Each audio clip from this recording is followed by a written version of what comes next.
Hello दोस्तों, कैसे हैं आप लोग। आज हम बात करेंगे SC/ST कानून क्या होता है। इस वीडियो में संक्षिप्त परिचय लेंगे SC/ST कानून के बारे में। SC/ST कानून क्यों बनाया गया था।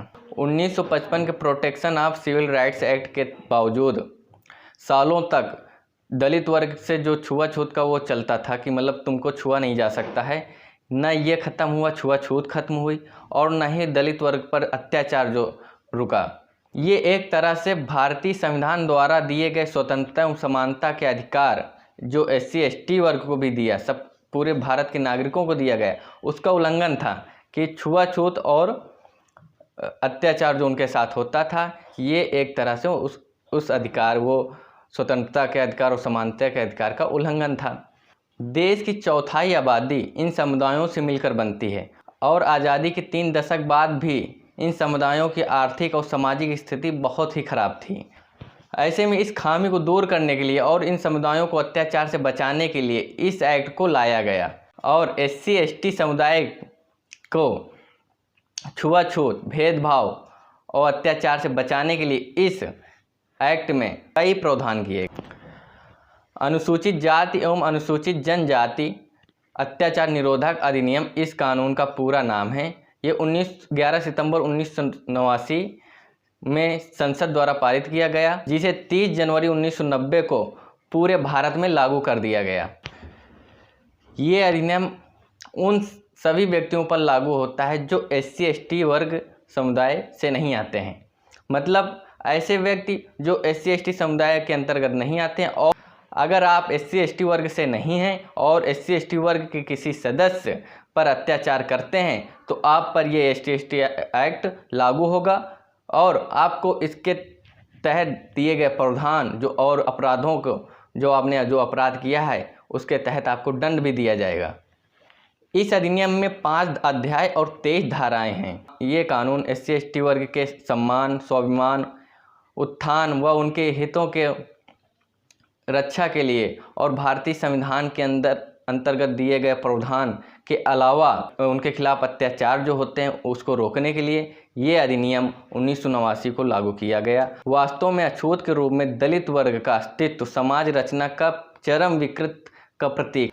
भारत सरकार ने दलितों पर होने वाले अत्याचार को रोकने के लिए भारतीय संविधान के अनुच्छेद 17 के आलोक पर इस अधिनियम को पारित किया। इस अधिनियम में छुआछूत संबंधी अपराधों के जो दंड हैं उसमें वृद्धि की गई और दलितों पर अत्याचार के विरुद्ध कठोर दंड का प्रावधान किया गया। हम लोग अपने ही लोगों के प्रति छुआछूत और भेदभाव अपनाते हैं और उनको नीचा दिखाते हैं। ये समाज की बहुत ही कुंठित सोच है और इसको दूर करने के लिए ही ये अधिनियम लागू किया गया।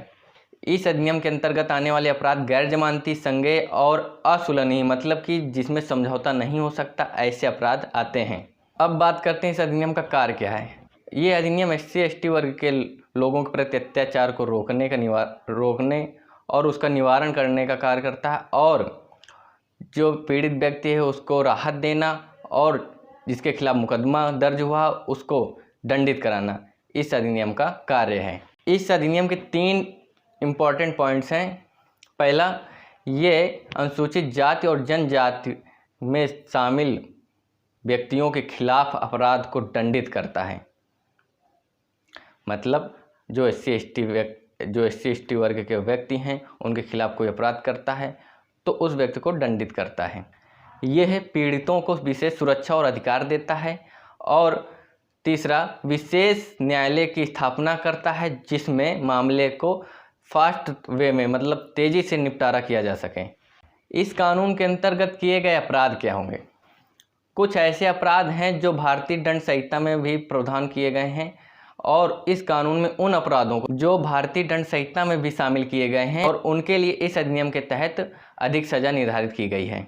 अनुसूचित जाति, अनुसूचित जनजाति के सदस्यों के प्रति क्रूर और अपमानजनक अपराध जैसे न खाने योग्य पदार्थ उन लोगों को खिलाना और उनका सामाजिक बहिष्कार करना, आर्थिक बहिष्कार करना, उनके पीने योग्य पानी को गंदा करना, ये इस अधिनियम के तहत दंडनीय अपराध हैं। और ऐसे 20 कार्य और हैं जो इस अधिनियम के अंतर्गत दंडनीय अपराध घोषित किए गए हैं। इसके तहत अगर FIR दर्ज होती है तो पुलिस 60 दिन के अंदर इस मामले की जांच करेगी, अपराध की जांच करेगी और कोर्ट को चार्जशीट पेश करेगी। कभी कभी इस कानून का गलत इस्तेमाल भी होता है और सुप्रीम कोर्ट ने भी इसको माना। 20 मार्च 2018 को सुप्रीम कोर्ट ने एक अहम फैसले में कहा इस एक्ट का गलत इस्तेमाल होता है और इसके बाद कोर्ट ने SC/ST एक्ट के अंतर्गत स्वतः गिरफ्तारी और आपराधिक मामलों को दर्ज करने पर रोक लगा दी थी।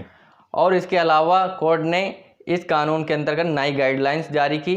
इसके पहले क्या कानून था? इस कानून के तहत अगर कोई जातिवाचक शब्द का प्रयोग करता था तो तुरंत मामला दर्ज किया जाता था। केस दर्ज होने के बाद तुरंत गिरफ्तारी का प्रावधान था। ऐसे मामलों की सुनवाई केवल स्पेशल कोर्ट में होती थी।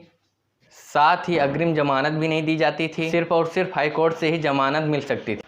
कोर्ट की नई गाइडलाइंस के बाद अब अगर SC/ST वर्ग के किसी सदस्य के द्वारा कोई शिकायत की जाती है तो तुरंत मामला दर्ज नहीं किया जाएगा और ना ही तुरंत गिरफ्तारी की जाएगी। पहले मामले की जांच की जाएगी।